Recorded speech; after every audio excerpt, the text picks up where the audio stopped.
Madam. Madam Ivan. Hi guys! Welcome back to my channel. For today's video, tayo ay luluwag ulit ng Maynila. Alam ko kakauwi lang natin kagabi and babalik na naman. Ay, nakatulog ako kagabi. Hindi pala gabi ako nakauwi. Hapon pala nandito na ako. And then, yun nga, ang daming nangyari. Panoorin niyo yung vlog ko. And maaga ako nakatulog kagabi. Imbit na mag-edit ako. Nag-edit na pala ako. Bigla akong inantok. Sabi ko magpa-power nap lang ako. Nag-alarm ako, 3 yung alarm ko. 7:30, 7:35, saka 8 p.m. Hindi po ako nagising. Nagising ako 10 a.m. na. Dahil siguro kapagod at medyo napuyat din ako nakaraang araw. So, 10 a.m. ay 8 a.m. na ako nagising. And naglinis ulit ako, naglaba kung ano-ano naman ang mga ginawa ko in life. Pagkabukas ko ng phone ko, nakita ko ang comment ni Frankai. O di ba Martin, nawala ka pa din. So, nararamdaman ko na talaga yung itatakwil na ako ng friend kong ito si Frankai. Kaya naman, I decided na lumuwas ng Maynila ngayon. Ulit. Oo. So, pupuntahan natin kasi siyempre yung mawala ng tunay na kaibigan, ng pinakamabait kong friend. Kaya naman, lilipad tayo.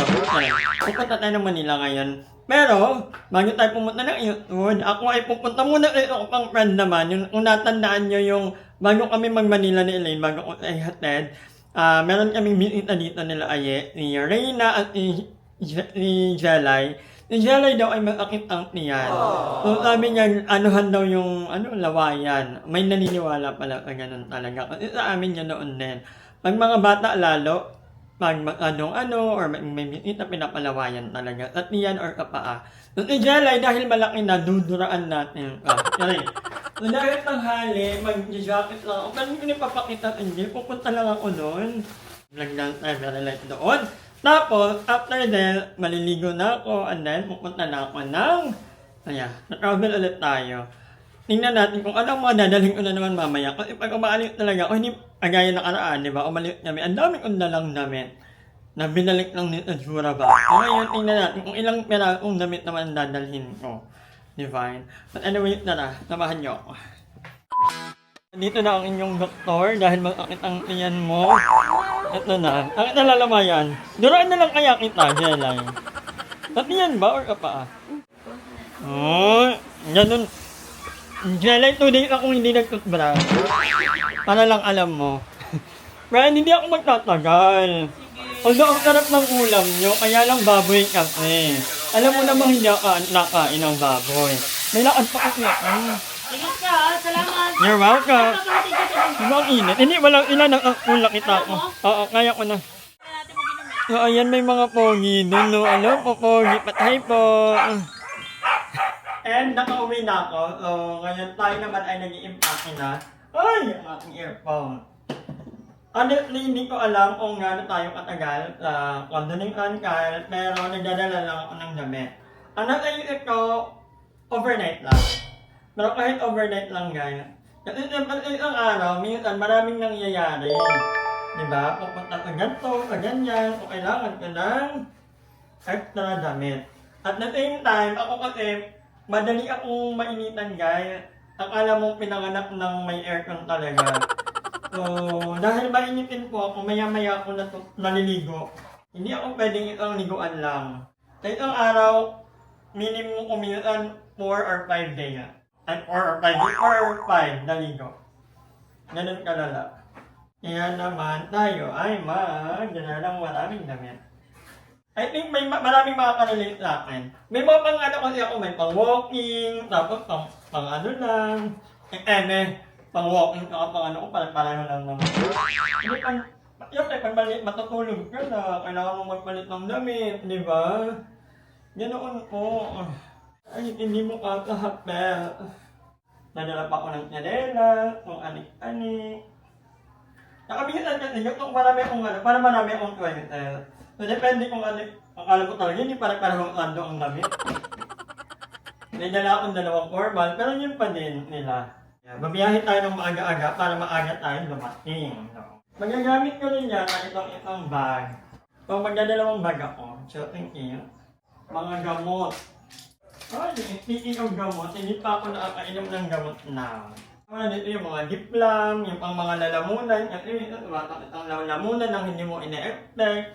So, every time na umalit ako, may mga dala akong ganyan. Gel in Kaya. So, guys, later ulit. Update ko na lang kayo mamaya. Mag-prepare pa ako. Bye!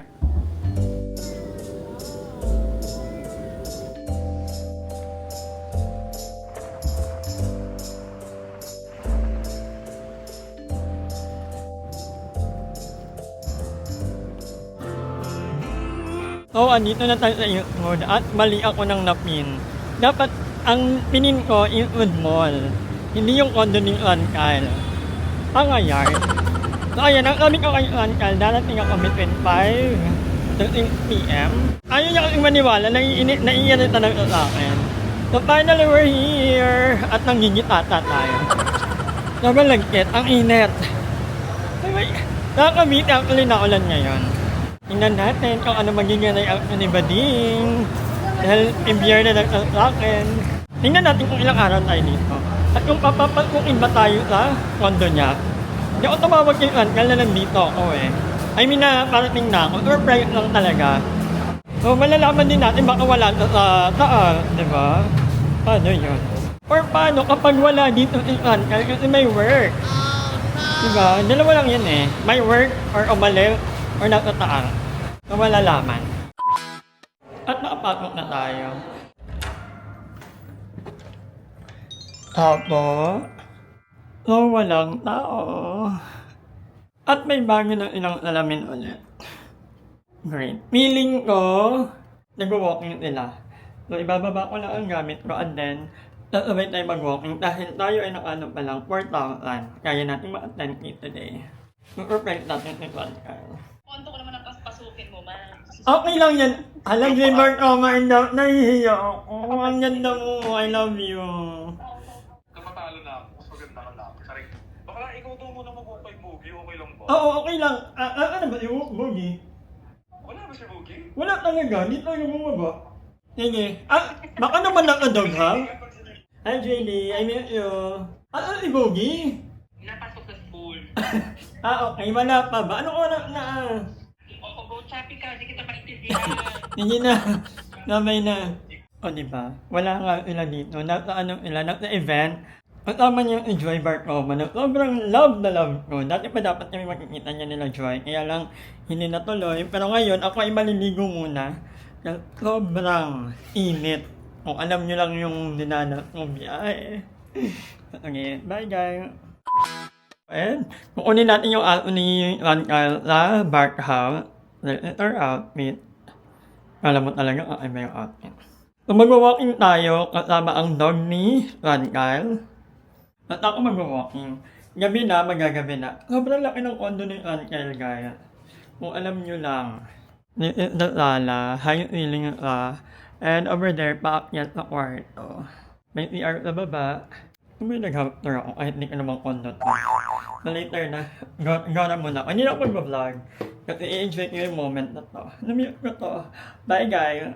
A few moments later. Dahil hindi pa ako nakakapag-vlog kahapon, hindi mabubuo yung vlog kapag wala tayong clip together. Kaya dahil siya. Dahil dyan, nandito kami, bibili kami ng meron ilang parang street food, kaya lang sobrang mahal. Meron ilang mga pangmayaman. Dubai Chewy Cookie, Ano? Dubai Chewy Cookie. Ayun! Pang ilan mo na yan, friend? Hala, ang dami niyang Guys, kumain na kami ng empanada, Ilocos empanada. Actually, masarap ko yung empanada sa Sorry lang sorry yung food. Masarap yung sa ulbo. Siguro kasi Plastikin mo na lang, te. Ha? Plastikin Hindi mo kasi man lang. piling ko maraming kasing doon, alikabok. Sarap. The cleaner Pero the masarap better. din naman. Masarap din naman yung din. At may kwek-kwek sila. Magkano yung kwek-kwek niya, te? 60 pesos. Sabi, 20 lang yan, te. Yung ikyam nyo, magkano? Ayun rin. Sabag. Ayaw yung sa amin. Cavite lang. Sabagay, mahal talaga rin dito, guys. Magkano naman yung panada, pero hindi ko magkano na ubo. May natira yung Bakit? mo kaya rin? Ano malaki? Hindi ko na kaya ng malaki ngayon. What value do you think the world needs more right now? We live in an era where we are exposed so much to social media, bringing us closer than we've ever imagined. Now, with this connection, we have fallen far from actual human connection, which is being close to each other and knowing how others should feel. Now, one core value I feel that we struggle to emphasize these days is emotional intelligence. I feel that humans today need more emotional intelligence to honor and to understand that they need to be kinder to one another, that they need to empathize more with other people. With emotional intelligence, we get to adapt to every situation that we're put on, and that we can adjust to whether or not our values and morals will stay aligned with others. Ay, Haba, diba? Yun na. Medyo nag-ano ka Ang na. haba, oo, nalito Hindi, ako. tama lang. Parang 1 minute. Eh, kasi 30 seconds dapat eh. 30 seconds ba? Ang alam ko, pag ganyan, mga 30 seconds. 45. Ah, 45. Wait lang, magta-timer tayo, friend. Next, You only have 45 seconds to answer the first one. So this is your final first one, Mr. Ortega. Mr. Quezon City. Mr. Quezon City, if you win Mr. World, how would you use your platform to inspire others? Your time starts now. I understand that being given a platform as big as Mr. World Philippines will help me emphasize my reach to other people. Now with this, I would like to inspire, encourage others to find it within themselves that they have the power and capacity to change the narrative of their lives. This, I believe, is through using the skills that they already have, through practicing and honing the skills that they possess within them. One core skill and value that I treasure the most is communication. With confidence and communication, I believe that others can navigate their way to the best possible and most authentic version of themselves. Ay, pasok, 37 seconds. Dahil dyan, ikaw ang crown for 3 years. Wala tayong i-held the Mr. World for the next 2 years. Tama. May sagot ako dyan eh. Yung parang how to use the platform. Yun nga, empower, inspire. Yun naman yung gusto nila marinig eh. Encourage. Pero ang binago ko doon, I will teach them that communication is of value and is a skill that's very valuable, highly valuable. Parang a skill of high value ang communication. Parang ano ko rin yun, napag-isipan ko rin. What if itanong nga yun? Well, malaki talaga Kasi ang malaki chance na matanong. Tinatanong talaga ang mga ganun. Yung how to use your platform, kinempot. After ng Q&A, ang pinoproblema naman namin ngayon, yung laundry nila daw. Kasi yung ilan nagpapalaundry guys, like, ay ilang beses kayo magpa-laundry na month. Siguro 3-4. O, diba? Mahal. Mahal. 4,000. 1K, 1.5 isa. Isa. Ang konti lang, yun ang kita ko. Parang nagpapalaundry ka ilang piraso lang. Puro pang gym lang. Binabalak mo ngayon magmaleta-maleta kasi nagkakonti ka pa kapag nagpapalaundry. What if bumili ka na lang ng laundry? Ng walking, di ba? Ate kasi sa ko isasampay. Matagal ka nang inasabi, bakla, talabang talaga na. Nakanyan to, yung kabila, yung kamay right side, yung kamay TV, banda. Tanggalin mo na yung mga hindi mo na kailangan. Dapat nga ang daming clutter doon. Ang dami mo nang... Declutter na ka tayo. Yung aircon doon, okay pa yun, ayos pa yun. Yung mga ganon, ipamigay mo na, oo, inventa mo, lagyan mo...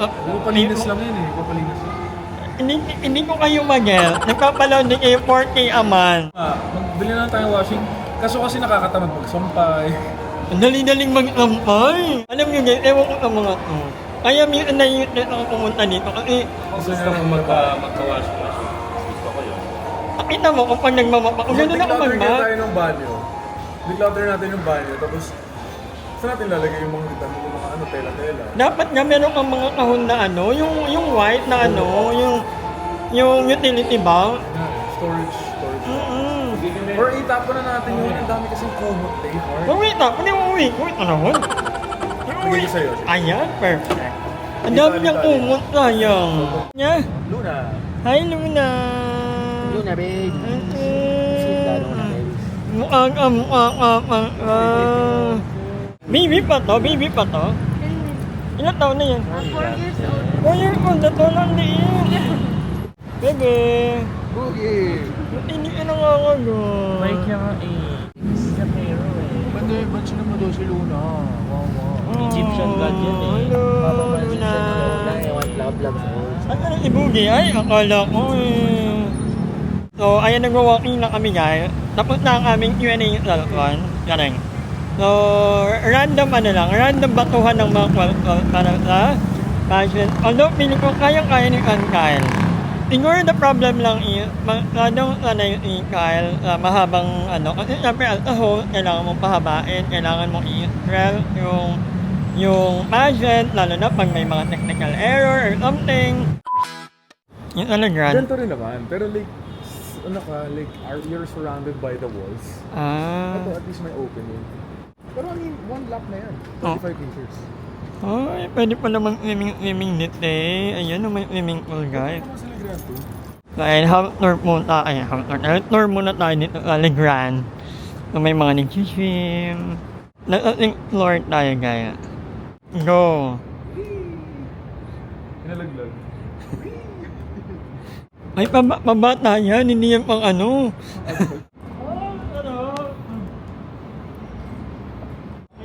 Oh, yun na yun. Yun na yun eh. Bagot. Hi! Maraming salamat sa panonood ng video na to. At kung natuwa ka, please don't forget to like and share this video. Mag-subscribe na rin kayo para bongga na. Yun na.